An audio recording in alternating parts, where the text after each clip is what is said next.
Let's nail down the quadratic formula in this video. I did my job. Now it's your turn, tree. Get growing. A quadratic equation refers to an equation with the second degree of power. Remember that a linear equation is an equation with the first degree of power. The quadratic equation has its variable with the power of 2. For example, x squared plus 2 equals 0 is the quadratic equation, but x plus 2 equals 0 is the linear equation. With plenty of practices, you can solve quadratic equations by factoring. However, in some cases, you might be frustrated to find that at first glance, it won't be an easy task to solve it. That's when you use the quadratic formula. The quadratic formula looks very intimidating. So if you are taking the GMAT soon, say within 1 month, forget about this section and skip the quadratic formula. It's better to sharpen other math and verbal skills.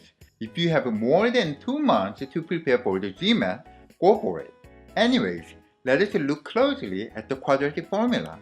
For any quadratic formula, you can solve for x with this formula.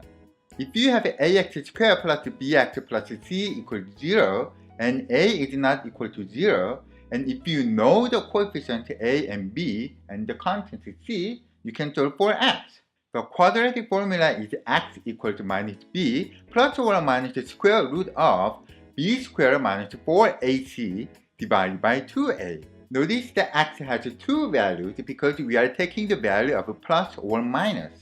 Let us look at an example. Solve x squared plus 3x plus 2 equals 0 using the quadratic formula. Here, a is equal to 1, b is equal to 3, and c is equal to 2. Just plug in the value into the quadratic formula. You get x equals minus 3 plus or minus the square root of 3 squared minus 4 times 1 times 2 divided by 2 times 1. Simplify the terms in the square root. Then you have x equals minus 3 plus or minus the square root of 9 minus 8 divided by 2. We can simplify 9 minus 8 inside the square root and it becomes the square root of 1. Square root of 1 is equal to 1, so we have x equals minus 3 plus or minus 1 divided by 2. So we have two values of x here.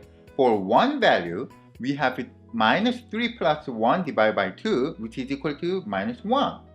For another value, we have minus 3 minus 1 divided by 2, which is equal to minus 2.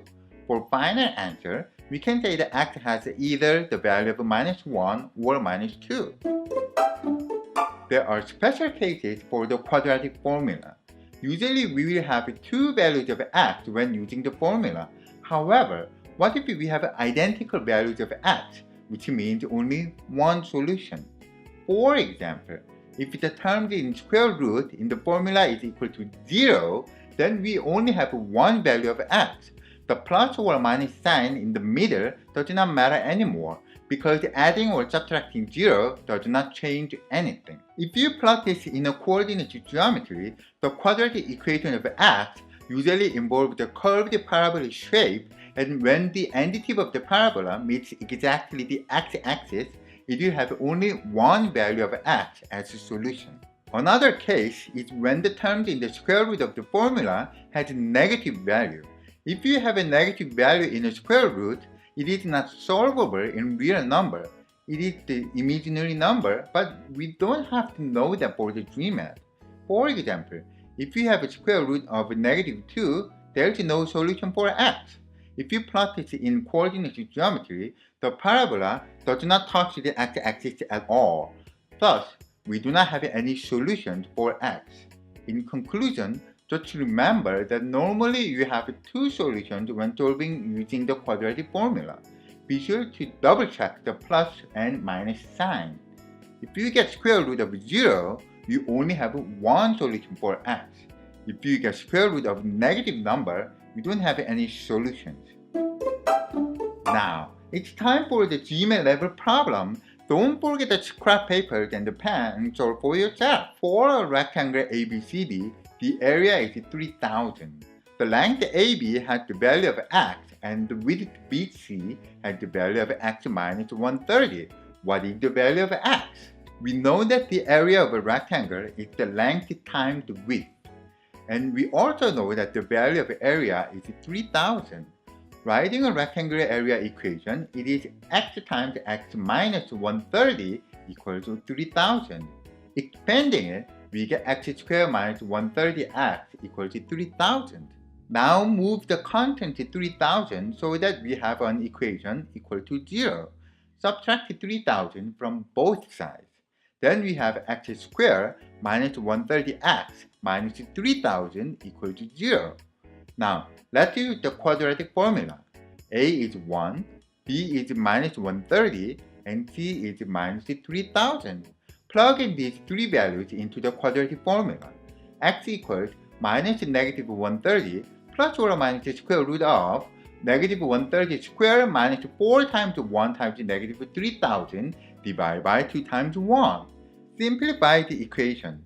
X equals 130 plus or minus square root of 16,900 plus 12,000 divided by 2. The contents in the square root can be added together to 28,900. Now we wonder, what is the square root of 28,900? The number looks huge.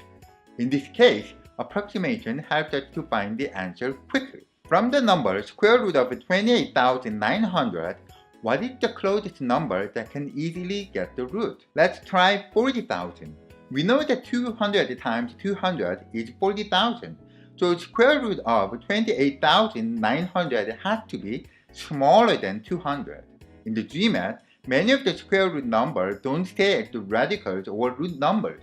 So let us look at the number square root of 28,900, which has to be smaller than 200, and think about the hundredth digit 9. What two same number would multiply together and produce the end digit 9? Maybe 7? 7 times 7 is 49. So let us try 17 times 17. It's 289. Voila! So square root of 28,900 has to be 170.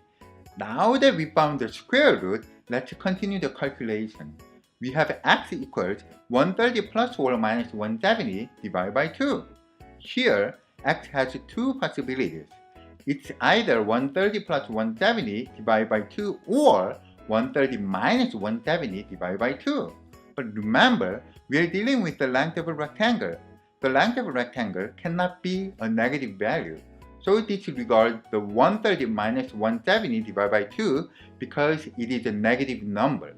With only one x value possible, 130 plus 170 divided by 2 is 150, and the answer is C.